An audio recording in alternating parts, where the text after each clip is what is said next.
17వ అధ్యాయము 20 నుండి 25 వచనాలు. 17వ అధ్యాయం 20 నుంచి 25 వచనాలు. సోదరు శ్రీనివాస్ వచ్చి చదివి. దేవుని రాజ్యం ఎప్పుడు వచ్చినని పరిసయ్యులు ఆయన అడిగినప్పుడు ఆయన దేవుని రాజ్యము ప్రత్యక్షముగా రాదు, ఎందుకనగా ఇదిగో దేవుని రాజ్యము మీ మధ్యనే ఉన్నది గనక ఇది ఎక్కడని అదిగో అక్కడని చెప్పి వీలు పడదని వారికి ఉత్తరం ఇచ్చాను. మరియు ఆయన తన శిష్యులతో ఇట్లా నేను, మనుష్య కుమారుని దినములలో ఒక దినము చూడవలని మీరు కోరు దినములు వచ్చును గాని మీరు ఆ దినము చూడరు. వారు ఇదిగో ఇక్కడనే అదిగో అక్కడని మీతో చెప్పిన వెళ్ళకొడి వెంబడింపకొడి. ఆకాశం కింద ఒక దిక్కు నుండి మెరుపుగా మెరిసి ఆకాశం కింద మరి ఒక దిక్కున ఎలా ప్రకాశించును అలాగన మనుష్య కుమారుడు తన దినమున ఉండును. అయితే ముందుగా ఆయన అనేక హింసలు పొంది ఈ తరము వారి చేత ఉపేక్షింపబడవలెను.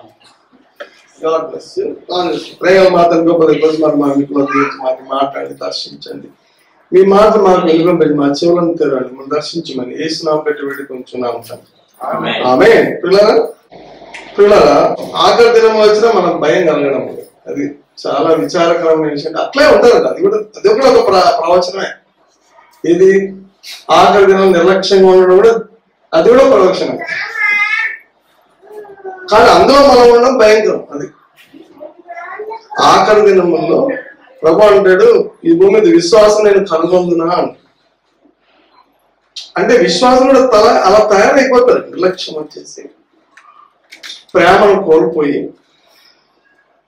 అలా ఉండే తరము దేవుడు వచ్చే సమయానికి అలా తయారైపోతారు. మరి అలా తయారైపోవాలి మీరు నేను ఉంటే అది ఎంత భయంకరం అది మనం ఆలోచించాలి. పరిసయ్యులు అడుగుతున్నారు, దేవుని రాజ్యం ఎప్పుడు వచ్చునని పరిసయ్యులు ఆయన అడిగినప్పుడు ఆయన దేవుని రాజ్యం ప్రత్యక్షంగా రాదు, ఎందుకనగా ఇదిగో దేవుని రాజ్యం మీ మధ్యనే ఉన్నది కనుక ఇదిగో ఇక్కడ అని అది అక్కడ అని చెప్ప వీలు పడదు. అంటే ఏంటి ఆ ఉద్దేశం? ప్రత్యక్షంగా రాదా? దేవుని అందరం వస్తుంది అనుకుంటున్నాం. మధ్యాకాశానికి ప్రభు వస్తాడు, మనందరం ఎత్తపడతాం అని అనుకుంటున్నాం కదా. ఆ తర్వాత యేసు ప్రభు వచ్చి పరిపాలన చేస్తాడని చెప్పేసి మనం ప్రత్యేకంగా రాదంటారేంటి యేసు ప్రభు? అంటే పరిసయ్యులకు ఒక బోధించాలని ఒక సత్యం. ఇది కరెక్టే, అది కరెక్టే. ప్రత్యక్షంగా రాదు కరెక్టే, ప్రత్యేకంగా వస్తుంది కరెక్టే. కానీ పరిసయ్యులు అడిగే ప్రశ్నకి ఏం చెప్తుంటే, ఎప్పుడో సంగతి ఎందుకు అడుగుతారన్న, ఆయన ఇప్పుడు సంగతి చెప్పు అని ప్రభు అంటాడు.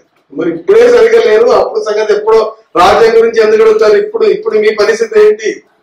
అదే మనం పరిశీలన చేసుకోవాలి. ఎప్పుడో దేవుడు రాజ్యం వస్తుందని అప్పుడు చూద్దాం అని కాదు. ప్రభు అంటాడు అది ప్రత్యక్షంగా రాదు అంటాడు. అది మీ మధ్యలోనే ఉందని. ఎప్పుడు అన్నాడు? ఆయన జీవించినప్పుడే అన్నాడు. అంటే ఆయన ఉన్నప్పుడే అది మీ మధ్యలో ఉంది అంటున్నాడు. అనేది మన మధ్యలో దేవుని రాజ్యం ఉన్నది. భూమి మీద దేవుని రాజ్యం ఉంది కదా. మనల్ని దేవుడు ఎవరినైతే రక్షించుకుంటున్నాడో వాళ్ళందరినీ ఎన్నుకుంటున్నాడు. They are the subjects of the kingdom of God. యేసుని పిలిచిన పిలిపేది కదా. దేవుని రాజ్యము సమీపించి ఉన్నది, మానవ ఉందండి. మానవ సేవ పొందుతారో వాళ్ళు దేవుని రాజ్యంలో వారసులు ఉంటాయి.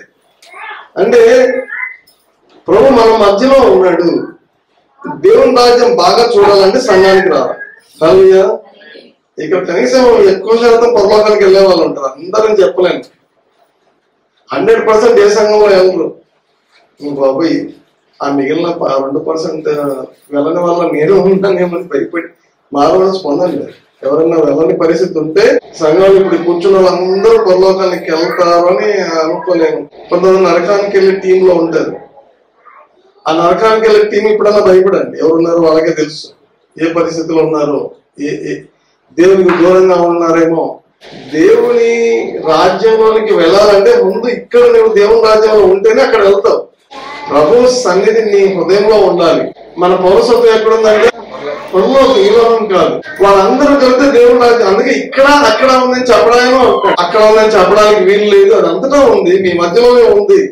అబ్రహాము విశ్వాసాలకు తండ్రి అంటున్నారు.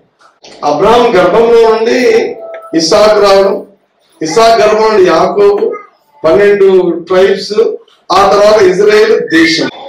ఇజ్రాయెల్ దేశాన్ని ఎందుకు అనుకున్నాడు అంటే ప్రపంచం అంతటినీ ఆయన మార్చుకోవడానికి. నిర్గమకాండం 19వ అధ్యాయము 5వ వచనం నుండి చదవము.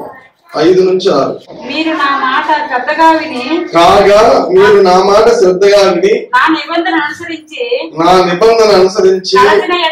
నడిచిన ఎడల సమస్త జనులలో మీరు సమస్త దేశ జనులలో నాకు స్వకీయ సంపాద్యమగుదురు. నాకు అంటే ఎవరికి? దేవునికి స్వకీయ సంపాద్యమగుదురు.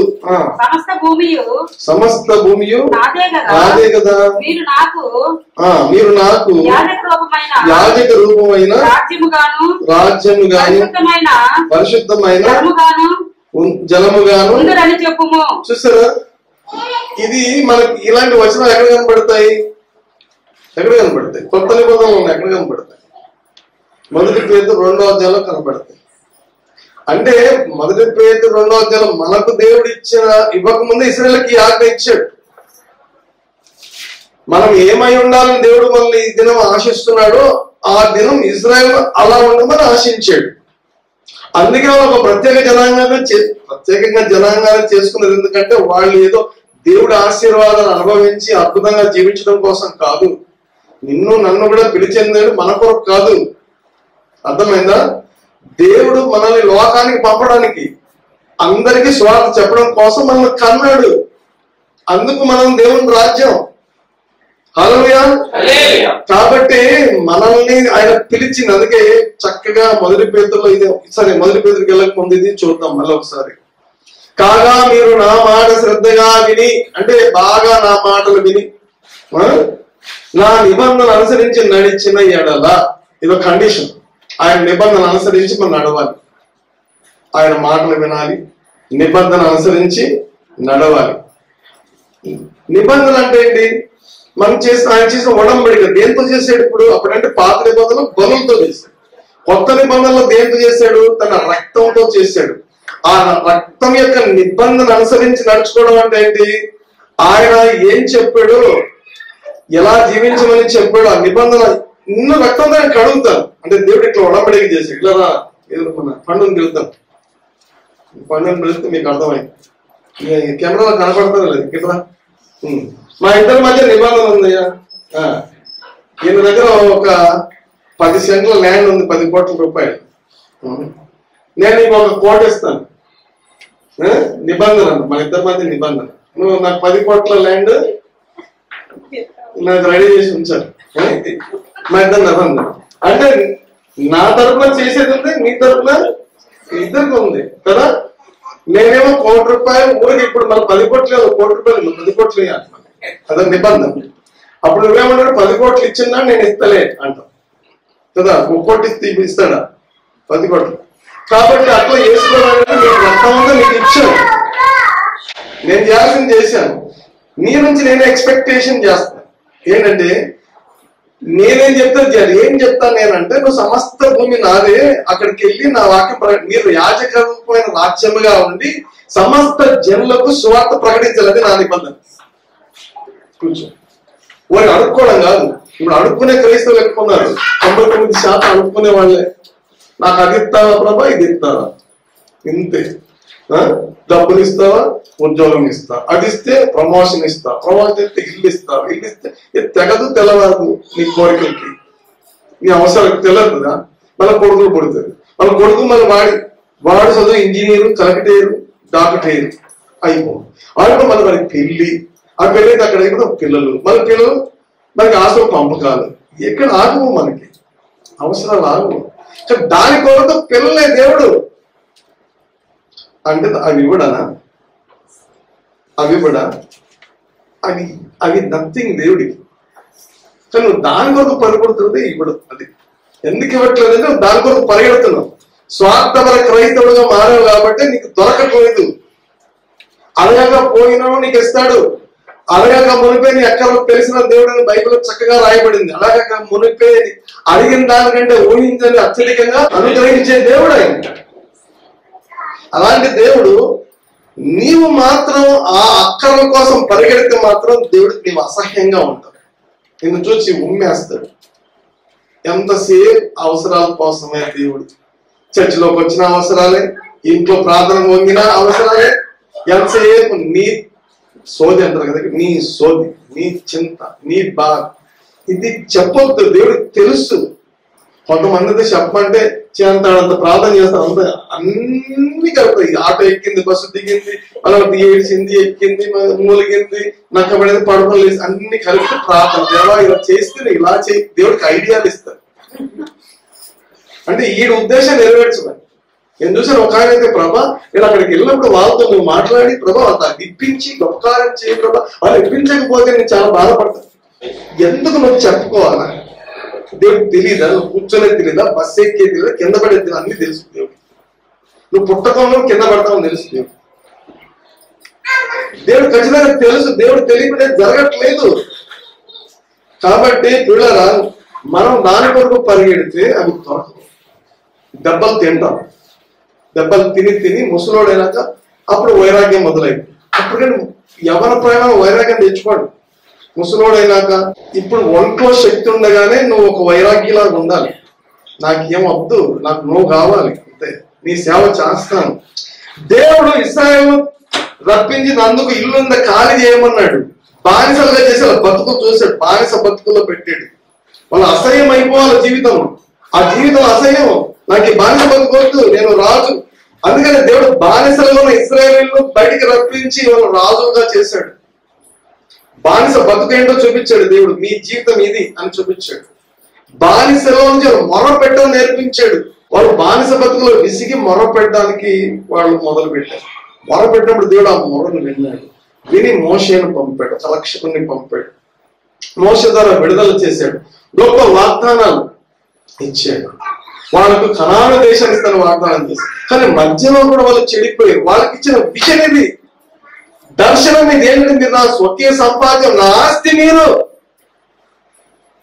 మీరు నా ఆస్తి, నా సంపాద్యము, నేను రక్తం ఇచ్చి నిన్ను కొనుక్కున్నాను, మీరు మీ సొత్తు కాదు, విలువ పెట్టి కొనబడిన వారు. కాబట్టి మిమ్మల్ని నేను రక్షించుకోవడానికి, కొనడానికి నేను ఎంతో ప్రయాసపడ్డాను. మామూలుగా ప్రయాసపడలేదు, ప్రాణం ఇచ్చాను, మనిషిగా పుట్టాను, మీ కొరకు సమస్తాన్ని వదులుకున్నాను, రిక్తుని అయిపోయాను, దిగంబరిని అయ్యాను, శిలువకి ఎక్కాను, బయట అవమానాలు పొందాను, నన్ను కొట్టారు, తలలో మొలకీయడం, చేతుల్లో చీలలు, కాళ్ళలో చీలు, వీపంత కూడా చూస్తే రక్తం ప్రవహించింది ఏరులై. దేని కొరకు? మిమ్మల్ని పరలోక రాజ్య వారసులుగా చేయాలని, మీరు రాజులుగా చేయాలని, యాజకులుగా చేయాలని, లోకానికంతా దీపాలుగా చేయాలని, హల్లెలూయా, లోకాన్ని నడిపించే నాయకులుగా చేయాలని ఆశ. అంతేగాని ఏదో మీ కుటుంబంలో అది జరుగుతుంది మంచి కోసం ఇది అవిటి కాదు, అవన్నీ నేను చేస్తాను, దాని గురించి ఆలోచించొద్దు. నాకు అన్ని తెలుసు. మీ కుటుంబానికి ఏం చేయాలో నాకు బాగా తెలుసు. మీరు అడిగిన దానికంటే ఎక్కువ తెలుసు. కానీ మన జీవితాలు ఇప్పుడు ఏం చేయాలి? నిర్ణయం తీసుకోవాలి. ఓ పాయింట్కి వచ్చాం. ప్రభువు వచ్చే దినాలు దగ్గర పడ్డాయి. నీ వయసు చిన్నదైనా, ఇప్పుడు ఈ వయసు అయినా ఒకటే ఇప్పుడు. ఎందుకంటే ప్రభువు వచ్చేది త్వరలో వస్తున్నాడు. ఒక 6 నెలల్లో ప్రభు వస్తాడు, లేకపోతే ఈ రోజు ప్రభు వస్తాడు. నీ వయసు మారకపోయినా ప్రభు వచ్చేది గ్యారంటీ. కానీ చిన్నలైనా పెద్దలైనా యవనస్తులైనా నిర్ణయం చేసుకోవాలి. ఈ రోజు ఏంటంటే, ఆయన నాతో నిబంధన చేశాడు. హల్లెలూయా, రక్తంతో నిబంధన చేశాడు, రక్తంతో కడిగాడు. హల్లెలూయా, పాట గుర్తొస్తుంది. నేను యేసు రక్తం కింద ఉన్నాను, నేను యేసు రక్తం కింద ఉన్నాను, నేను యేసు రక్తం కింద ఉన్నాను. సాతాను ఇక్కడ నన్ను ముట్టలేడు, సాతాను ఇక్కడ నన్ను ముట్టలేడు. కీడు లేదు, కీడు లేదు, కీడు లేదు, కీడు రాదు, కీడు రాదు, కీడు రాదు. సాతాను ఇక్కడ నన్ను ముట్టలేడు, సాతాను ఇక్కడ నన్ను ముట్టలేడు. మళ్ళీ బాగా నేను యేసు రక్తం కింద అంటే చెయ్యిట పెట్టుకోవాలి. కీడు రాదు, కీడు ఇట్లా అర్థమైంది. నేను యాక్షన్ చేస్తే మీరు యాక్షన్ మీకు గుర్తుంది. నేను యేసు రక్తం కింద ఉన్నాను, నేను యేసు రక్తం కింద ఉన్నాను, నేను యేసు రక్తం కింద ఉన్నాను. సాతాను ఇక్కడ నన్ను ముట్టలేడు, సాతాను ఇక్కడ నన్ను ముట్టలేడు. కీడు రాదు, కీడు రాదు, కీడు రాదు, కీడు రాదు, కీడు రాదు, కీడు రాదు. సాతాను ఇక్కడ నన్ను ముట్టలేడు, సాతాను ఇక్కడ నన్ను ముట్టలేడు. హల్లెలూయా. మన యేసుక్రీస్తు రక్తం కింద ఉన్నాం. సాతాను నిన్ను చూసినప్పుడు నువ్వు కనపడవు. ఎవరు కనపడదు? యేసుక్రీస్తు రక్తం నీ మీద కనపడదు. అందుకే వాడు భయపడతాడు. నీకు ఏదో పెద్ద ప్రార్థనా పరుడు అని కాదు. నీ ఎంత ప్రార్థన ఏమో లోపాలు ఉంటాయి, నీకు సాతాను పట్టుకోవచ్చు. కానీ యేసు రక్తం వచ్చేసరికి వాడు అంత దూరం నుంచి భయపడిపోతాడు. కానీ ప్రభు మనతో ఉన్నాడు. ఆ రక్తంతో నిబంధన చేశాడు. అందుకే యేసు ప్రభుకి, దేవుడికి మనకంటే విలువైన వారు ఈ ఆయన సృష్టిలోనే లేరు. మనమే విలువైన వారు. మన తర్వాతే ఎవరైనా, దేవదూతలైనా మన తర్వాతే, చెరుపులు కెరుపులైన మన తర్వాతే. మనం దేవుని పిలవం. హల్లెలూయా. కాబట్టి మన స్వకీయ, ఆ మాట ఎందుకు ఉంది? స్వకీయ సంపాద్యం అంటే నేను సొంతగా సంపాదించుకున్న జనం మీరు. అంత అవసరమా దేవుడికి? మన అంత అవసరమా చెప్పండి? లేదు, మనకు అవసరమే కాదు దేవుడికి. దేవుడికి ఏంజల్స్ ఉన్నారు, దేవుడితో బోల్డ్ మంది ఉన్నారు. ఆయన ఆరాధించేవాడు అక్షౌహిణుల సైన్యం ఉంది. ఆయన పేరు సైన్యములకు అధిపదేవు యెహోవా. అనేక సైన్యాలు ఉన్నాయి. పరలోకంలోనే కనబడుతున్నారు, వాళ్ళు ఆరాధిస్తున్నారు. నీవు నేను ఏమవసరం? మట్టి పురుగులం మనం. ఎందుకు చేతగాని వాళ్ళు, మిన్నల్ని వంటి దాటిపోయి నీడ లాంటి వాళ్ళు. అంతేకాదు మన జీవితం కూడా మంచిది కాదు, మన హృదయం కూడా కేవలం చెడ్డది అని రాయబడింది ఆదికాండ 6వ అధ్యాయంలో. మన ఊహలోని తలంపు కూడా కేవలము చెడ్డది అని దేవుడు చూసి సంతాపపడ్డాడు. మన హృదయం కూడా అలాంటి మనల్ని రక్షించుకున్నాడు. ఆయన రక్తం కార్చి మనల్ని సంపాదించుకున్నాడు. ఆయన అందుకే మనం తన రాజ్యంగా చేసుకున్నాడు. ఈ రోజు నీవు ఇక్కడ ఉన్నావంటే, ఈ రోజు సంఘంలో ఉన్నావంటే, క్రీస్తు రక్తంలో కడగబడ్డ బిడ్డగా ఉన్నావంటే ఆయన రాజ్యంలో నువ్వు ఉన్నావు. ఆయన రాజ్యము నీవు నేను ఆయన రాజ్యం. We are his kingdom. అందుకని ఈ కింగ్డమ్ లో మన పేరేంటి? రాజులు అంట. మనం ఎవరిని? రాజులైన యాజక సంఘం.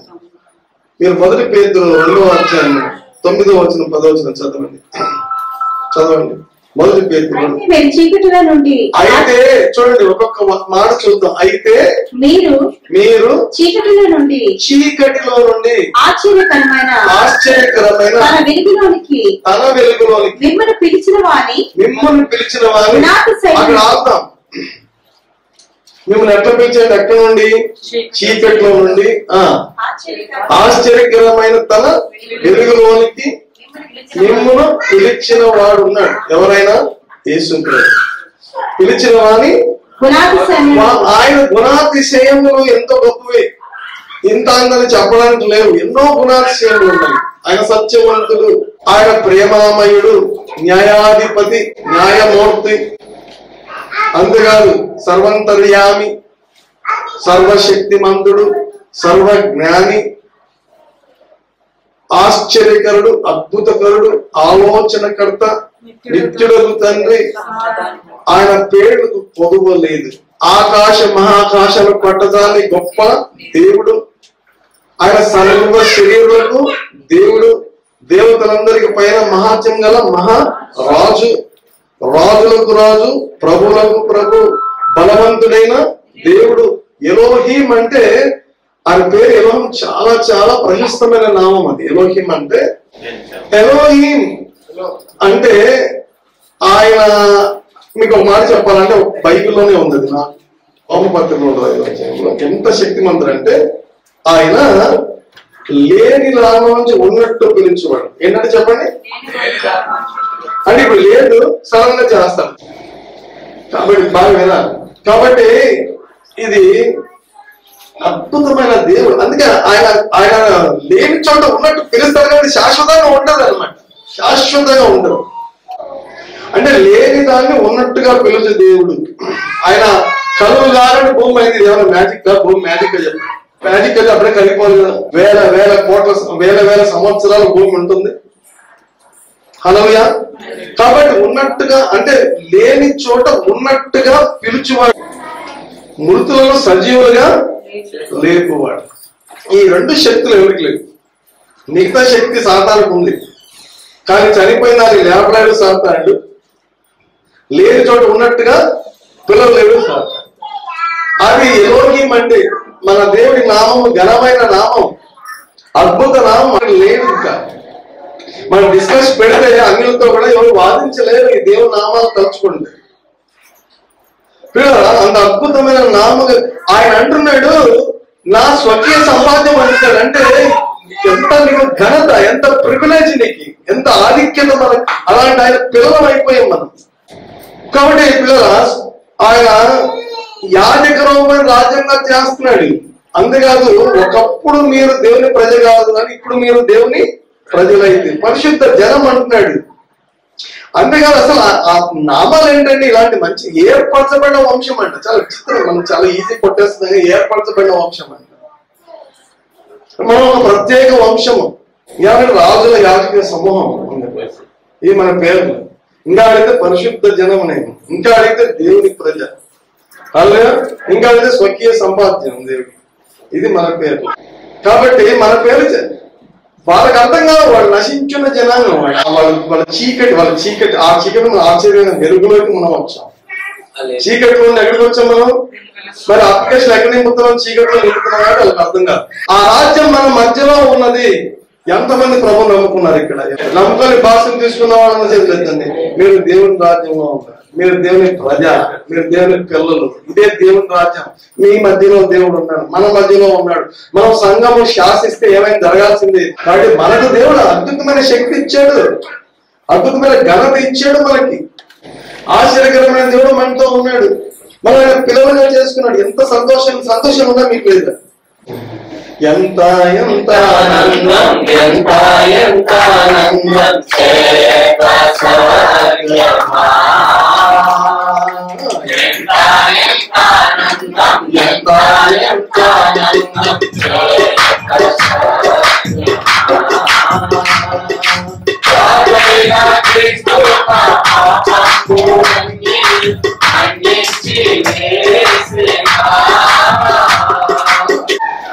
దేవుని వల్ల ఆనందం ఎక్కడ దొరకదు.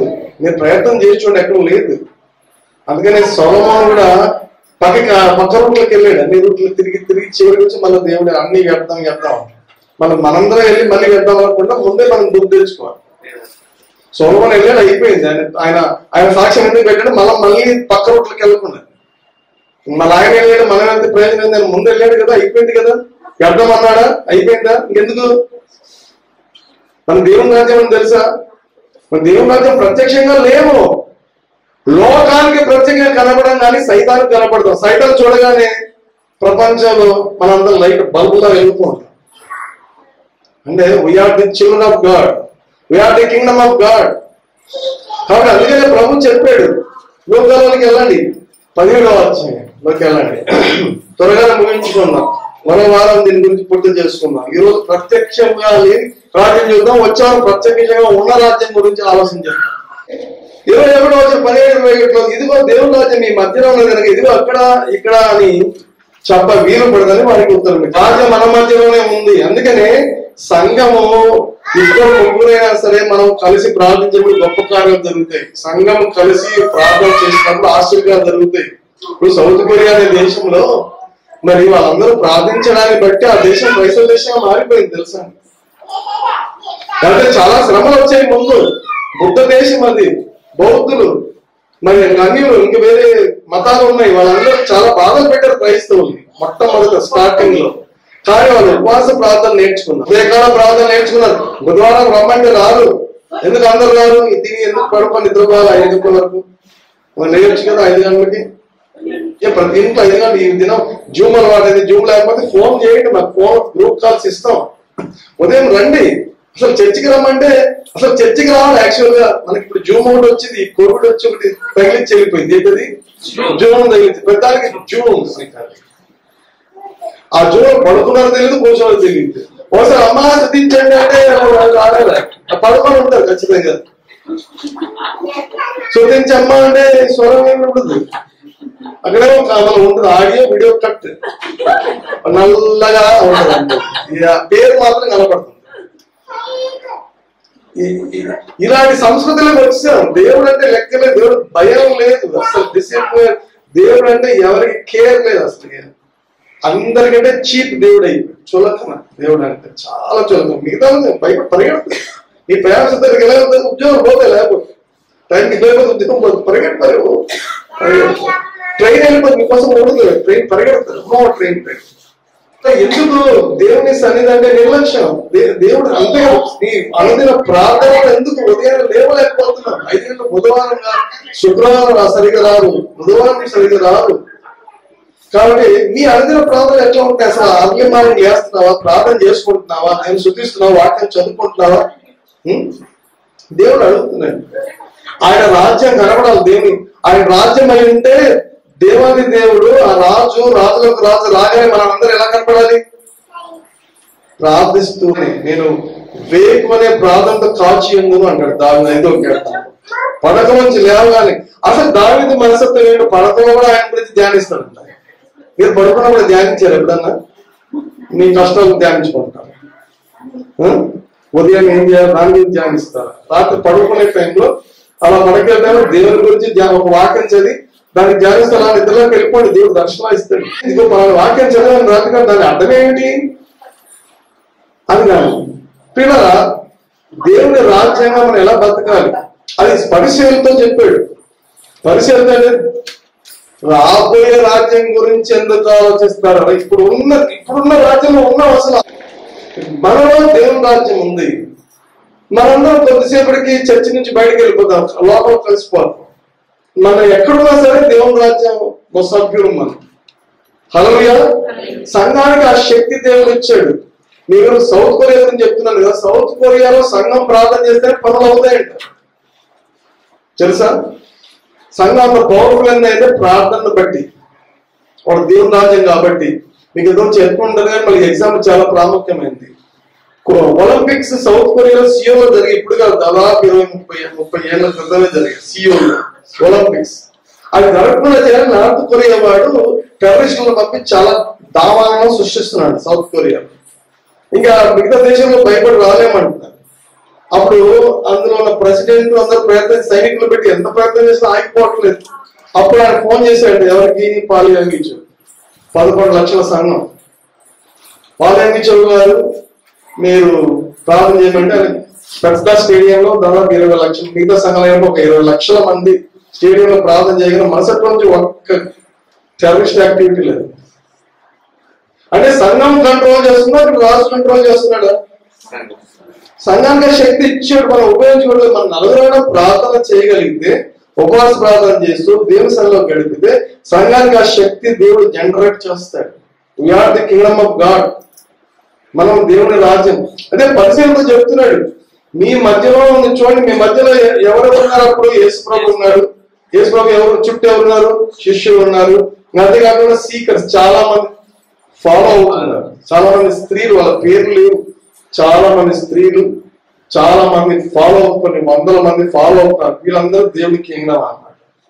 అది చెప్పాడు వాళ్ళు పరిశీలకి. ఆ దినాల్లో అప్పటి వరకు యేసును ప్రకటించిన వాళ్ళు ఎవరు లేరు. యేసు చనిపోయి పునరుద్ధరణ అయిన తర్వాతే కదా ప్రకటిస్తారు. ఆ ముందు ఏ దేశం కూడా యేసు ప్రభుకి తెలియదు కదా. అప్పుడు ఉన్నదంతా ఎక్కడున్నారు? యేసు ప్రభు, యేసు చుట్టూ శిష్యులు, ఆయన వెంబడించే ఫాలోవర్స్ తప్ప ఇంకెవరు లేరు. వాళ్ళ దేవుని రాజ్యం ఆ దినాలు. అందుకే ఆయన దేవుని రాజ్యంగా ఉండాలని పాత నిబంధన వల్ల ఆశించాడు.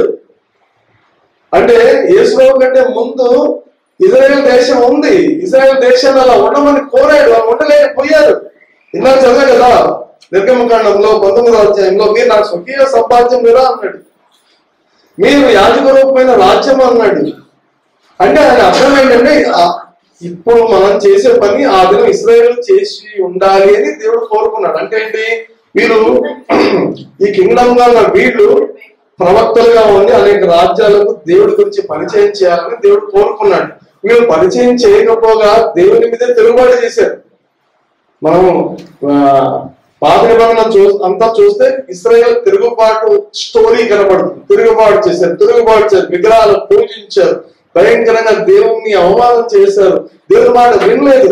మోషే ఒక్కడు విని ఆ ప్రజల చేత మోషేని రాళ్ళతో పెట్టి చంపడానికి ప్రయత్నం చేశారు. మోషే దేవుడి మాటను తీసుకొస్తే అది ఇష్టం లేక మోషేని కొట్టి చంపడానికి చూశారు.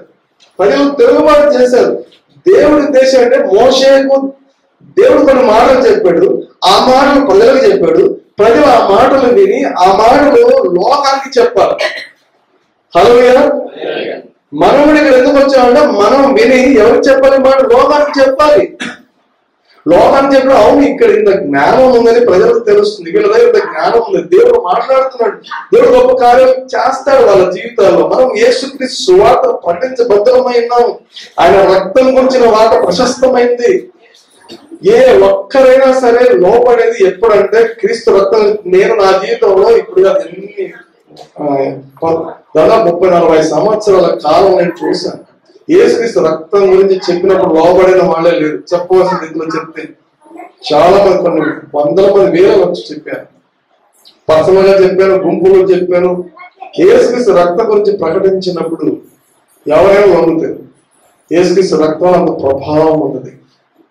ఆయన అద్భుతాల గురించి చెప్తే కాదు, దేని గురించి చెప్తే యేసుక్రీస్తు రక్తం. అందుకే శిలువను గురించిన వార్త నశించుచున్న వారికి వేదికతనం కానీ రక్షింపబడుచున్న మనకు దేవుని శక్తి. కాబట్టి దేవుని శక్తి జనరేట్ అవుతుంది. అద్భుతంగా వాళ్ళు దర్శించబడతారు. కఠినం కూడా దేవుని అంగీకరిస్తారు. కఠినమైన వాళ్ళు కూడా దేవుని అంగీకరిస్తారు. నా జీవితంలో చూశాను, కఠినమై కొట్టడానికి వచ్చిన వాళ్ళు కూడా అంగీకరించారు. క్రీస్తు రక్తం చెప్పినప్పుడు వాళ్ళు అంగీకరించి దేవుని నమ్మకం అద్భుతంగా ఆశ. కఠినమైన ఊర్లకి వెళ్ళాము, భయంకర దగ్గరికి వెళ్ళాము. ఇప్పుడు వాళ్ళందరూ ప్రభు నమ్ముకున్నారు, ప్రభు దగ్గరికి వచ్చారు. ప్రభు శిలువకు వచ్చిన వార్త ఎవరైనా మార్చి వేస్తుంది. ఇప్పుడు పౌలు చాలా దుర్మార్గుడు, హానికరుడు, హింసకుడు, దోషకుడు ఉంటాడు. అలాంటి వాడు మారడానికి శిలువే కారణం. క్రీస్తు ప్రభు నిలిచాడు, ఆ మధ్యలో నిలిచినప్పుడు ఎవరంటే నేను హింసించున్న యేసును సౌరా సౌరా నేలా హింసించున్నారు.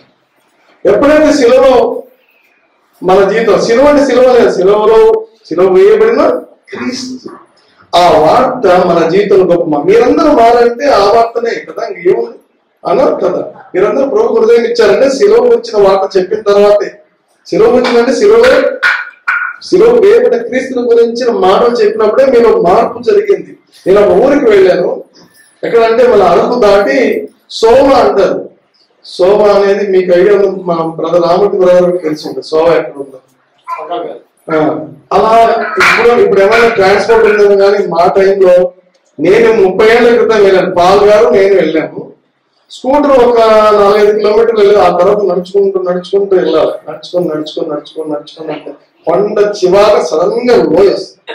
ఆ లోయ ఇట్లా కాలు పెట్టి కిందికి వెళ్ళిపోతాం, పరిగెడుతున్నాను. అక్కడ ఉన్నారు చాలా మంది, వాళ్ళు మన భాష రాదు. అప్పుడు మాకు ట్రాన్స్లేటర్ మధు పాస్టర్ ఒక ఆయన వచ్చారు.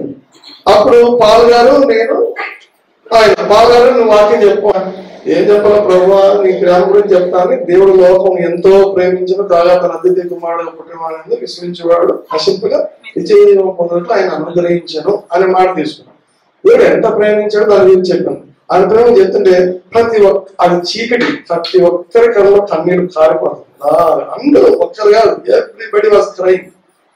ఆ ప్రేమ గురించి చెబుతుంది. శిలువ గురించి రక్తం గురించి స్పష్టంగా చెబుతున్నప్పుడు కళ్ళు కారిపోతారు. అందరూ చేతులది ప్రభుని విశ్వసించారు. ఒక్కరు ఎవ్రీబడి అంగీకరించని వాళ్ళే లేరు, అందరూ అంగీకరించారు. అంటే ఒక్క మాట మార్చడానికి కారణే అది మాయకాలమా? ఏం కాదు, మనకు దేవుడు ఇచ్చిన అద్భుతమైన సాధనము శిలువ గురించిన వార్త.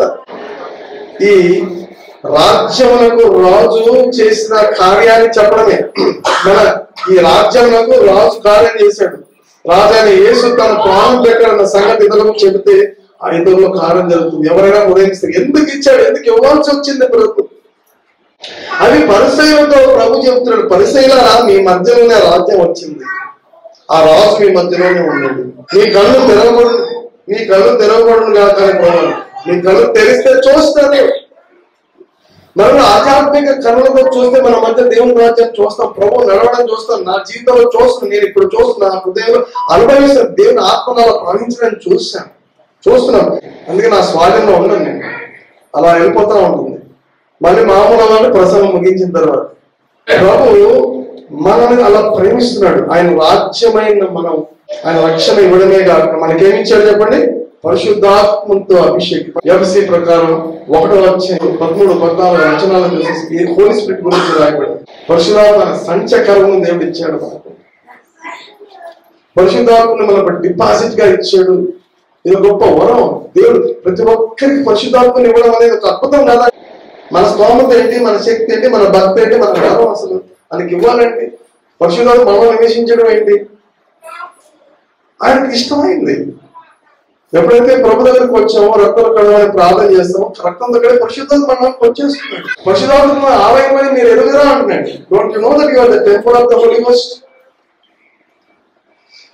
అని కొరంథీ పత్రిక 3వ రాదు. నీవు పరిశుద్ధాత్మక ఆలయమని మీరు ఎదుగురా. డోంట్ యు నో, నీకు తెలియదా మీరు ఆలయాలు? Your all the temples, living temples. ఇది ఒక టెంపుల్ కాదు, నీది ఒక టెంపుల్. డోంట్ యు నో, నీకు తెలియదా? పరిశుద్ధాత్మ మీరు నివసిస్తున్నాడు. ఆయన ఆలయం అని నీకు తెలియదా? ఆయన రాజ్యం అయినప్పుడు నీవు ఒక ఆలయాలుగా దేవుడు కొంటున్నావు. ఆయన పరిశుద్ధాత్మ నేను నివసిస్తున్నాడు. అది దురాత్మలకు తెలుసు, సాతానుడికి తెలుసు కాబట్టి నేను ముట్టలేకపోతున్నాడు. దేవుని రాజ్యం మీదకి సాతాను రాజ్యం వచ్చి జయించడానికి అవకాశం లేదు. హల్లెలూయా. దేవుడు గొప్ప నిన్ను అద్భుతంగా హెచ్చించాడు. తన కుమారుడు ప్రతిష్ఠ చేసుకోవడమే కాదు, ఆయన నీలో నివసించుచున్నాడు. ఎంత అద్భుతమైన విషయం. ఇలా మనం లివింగ్ టెంపుల్స్ గా చేశారు. మనం ఎక్కడికి వెళ్ళా పరిశుద్ధాత్మ మనలో ఉంటాడు. ఆశ్చర్యకరమైన అనుభవం నిర్మించారు. ఇది పోగొట్టుకుంటారు చాలా మంది క్రైస్తవులు. చాలా మంది విశ్వాసులు పోగొట్టుకుంటారు, క్రైస్తవులు పోగొట్టుకుంటారు, పరిశుద్ధాత్మతో సంబంధం లేకుండా ఉంటారు. దేవుడు మనల్ని వాచ్ చేస్తున్నాడు, గమనిస్తున్నాడు, వింటున్నాడు, చూస్తున్నాడు, ఆలోచిస్తున్నాడు. కాబట్టి దేవుడు రాజ్యం మీ మధ్యలో ఉంది. రాజ్యం మీ మధ్యలో అంటే రాజు ఉండడా? రాజు అంటే రాజ్యం ఏంటి? రాజ్యం ఉందంటే అర్థం ఏంటి? ఎవరున్నాడు? రాజు సింహాసనం కూర్చుని సింహాసనాధిష్ఠుడై రాజు మన మధ్యలో నివసించున్నాడు. రాజులకు రాజు, ఆయన ప్రభులకు ప్రభు. నువ్వు ప్రార్థన చేస్తే ఏమైనా జరగవలసింది. హల్లెలూయా. ఈ విసర్జన నేను స్వార్థ ప్రవేశిస్తూ ఒక్కని అలాగే అప్పుడు ఇంకా చిన్న వయసులో వెళ్ళి ఇంత కుక్కొచ్చింది నా మీద. అప్పటికప్పుడు వచ్చింది ధైర్యం. ఇలాంటి వేరే నాకు భక్తి ఎక్కువ కాదు, నాకు అప్పుడు అవసరమైంది కదా. సున్నాలు కుక్క ఆగిపో అలా అలా నిలబడి చూస్తుంది. ఏమనలేదు, అరవలేదు, మరవలేదు. నేను చక్కగా చూసుకుంటూ వెళ్ళిపోయాను. నీ చుట్టూ దేవుడు ఉన్నాడు. ఆ ఏంజల్స్ ఉంటారు, మనతో పాటు నడుస్తూ ఉంటారు. కాబట్టి పిల్లరా అలాంటి అద్భుతమైనటువంటి దేవుడు మన అద్భుతమైన చెప్పండి, నేను అద్భుతమైన వ్యక్తిని, నన్ను క్రీస్తు రక్తము కడిగింది, కప్పింది. నాలో యేసు ప్రభు ఆత్మ పరిశుద్ధాత్ముడు నివసిస్తున్నాడు. హల్లెలూయా. మన ఆశ్చర్యకరమైన అద్భుతమైన వ్యక్తి. మన దేవుడు ఎప్పుడు వదిలిపెట్టాడు. ఆయన రాజ్యంగా నీవు ఉన్నావా? ఇప్పుడు నీకు ప్రశ్న ఏంటంటే, నువ్వు ఆయన రాజ్యంలో లేవా? ప్రభు అంటాడు నీ మధ్యలోనే ఉన్నాను. నువ్వు ఆయన రాజ్యంగా ఉన్నప్పుడు భయపడదు, గొప్ప కార్యాలు చేస్తావు. లోబడి ఆయన మాటలు వింటావు, పరిశుద్ధ జీవితం జీవిస్తావు, ఆయన చెప్పినట్టు వింటావు, ఆయన వాటిని వింటావు, నడిపిస్తాడు నీకు. హల్లెలూయా. అవి తలచుకోవాలి, చూసుకో, ప్రార్థన చేసుకో. స్తోత్రాలు స్తోత్రాలు. ప్రతి హృదయాన్ని పరిశీలన చేస్తున్నావు. దేవుడు నేను గమనిస్తున్నావు, నువ్వు హృదయాన్ని గమనిస్తున్నావు, నువ్వు వాక్ చేస్తున్నావు. నువ్వంటే ఎంతో ఇష్టమైన ఆయన నేను ఎంత ప్రేమిస్తున్నాడో చెప్పలేదు. నీ కొరకు ప్రాణం పెట్టాడు. నేను కూర్చుంటా, లేచుతా, చూడడమే కాదు, నీ చుట్టూ అన్ని ప్రాకారంగా ఉండే కాపాడుకుంటూ ఎత్తులను మోసుకుని తీసుకెళ్ళి నిన్నంటే ఎంతో ప్రేమిస్తున్నాడు. నీవు తప్ప ఆయనకి ఎవరు అవసరం లేదు. అంతగా నేను ప్రేమిస్తున్నాడు, అంతగా నన్ను ప్రేమిస్తున్నాడు. మనం ఒక రాజ్యంగా చేసుకున్నాడు. మనం అంటే ప్రేమ, మనం నడిపిస్తున్నాడు, ఎత్తుకొని మోసుకొని తీసుకెళ్తున్నాడు. అంటే దేవుడు మనం సరెండర్ అవ్వాలి. ఆయన్ని మనం ప్రేమించిన తిరిగి ప్రేమించాను, శుద్ధించుకున్నాం, మహింపరుచుకున్నాం, గణపరుచుకున్నాం. ఎవరు మౌనంగా ఉంటుంది సమయం. ప్రతి ఉదయం ఎక్కడెక్కడ తప్పిపోయో దేవాన్ని క్షమించని చెప్పు. దేవాన్ని నిర్లక్ష్యం చేశాను, ప్రార్థన సరిగా చేసుకోలేకపోతున్నాను, వాక్యం చదవలేకపోతున్నాను, ఈ తప్పు చేశాను, ఆ తప్పు చేశాను, నువ్వు అబద్ధాలు ఆడాను, నువ్వు లేవనుకొని నేను ఏమో చేశాను ప్రభా, స్వార్థ ఎవరికి చెప్పలేదు ప్రభా, క్షమించు ప్రభా, ప్రార్థన మరుగు చేశాను, చర్చికి సరిగా రాలేకపోతున్నాను, నా తలపులు బాగలేదు. ఇట్లా దేవుడికి చెప్పండి. సమయం సైలెంట్ గా ఉండను, 5 నిమిషాలు సమయం ఇస్తాను. ఎవరు పరిశీలన చేసుకుని దేవునికి అప్పగించుకోవాలి. ఆయన మహింపరచుకున్నాం. ఆయనే మన జీవితం, ఆయనే మన రాజు. మనం ఆయన రాజ్యం ఆయన స్తుతించి ఘనపరుచుకున్నాం, మహింపరచుకున్నాం. ఈ సమయంలో ప్రార్థన అందరూ అలా పరిశీలించుకుంటుండగా ప్రార్థన చేసుకున్నాం. దేవుని సేవకురాలు ప్రార్థిస్తాం.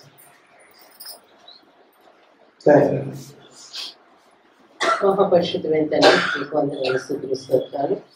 నాయన ఇది నాన్న బలంగా మమ్మల్ని ప్రత్యక్షమైన తండ్రి, మీ రాజ్యం ఆయన మా మధ్య ఉందని, మాలో ఉందని మీ లేఖనాల ద్వారా ఆయన బోధిస్తూ, రుజువు చేస్తూ, ప్రవచిస్తూ తండ్రి మమ్మల్ని ప్రోత్సహించిన పరిశుద్ధాత్మ తండ్రి మిమ్మల్ని మేము నిర్లక్ష్యం చేస్తున్నాం. క్షమించండి ప్రభు.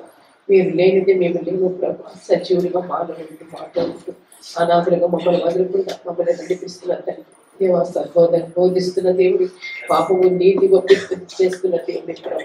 దేవా పాత నిబంధన గ్రంథంలో ఇజ్రాయేల్ ప్రజలు మిమ్మల్ని నిరుత్సాహపరిచినట్టు, బాధ పెట్టినట్టుగా నూతన నిబంధనలు మేమటిగా బాధ పెట్టారు. మిమ్మల్ని సంతోషపరిచేవారు, మీ చిత్తాన్ని నెరవేర్చేవారు.